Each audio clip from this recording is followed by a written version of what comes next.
کا بازار گرم ہے، ظلم کا بازار گرم ہے. یہ سب جتنے بھی کرپٹ ہیں، مافیا سارا ملا ہوا ہے، اور یہ مل کر بار بار عدلیہ پر وار کر رہے ہیں، اور پاکستان میں نئے قانون اور نئی ترامیم اپنی طرز زندگی کے مطابق بناتے جا رہے ہیں، اور غریب عوام بھوک سے تڑپ رہی ہے.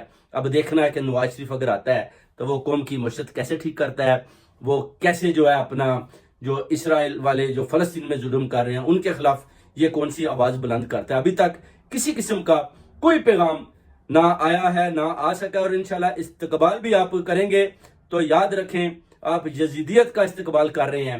بالکل ادھر جانے کی ضرورت نہیں ہے. جتنے بھی پی ٹی آئی لورز ہیں، خان صاحب کے لورز ہیں، ادھر ضرورت نہیں جانے کی. یہ لوگوں کو ادھر سندھ سے خرید کر لا رہے ہیں 5,000 روپیہ دے کر.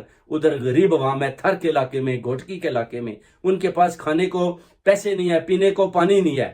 ان کو یہ ٹرینوں پر لاد کر وہ منار پاکستان میں چھوڑ رہے ہیں جی کہ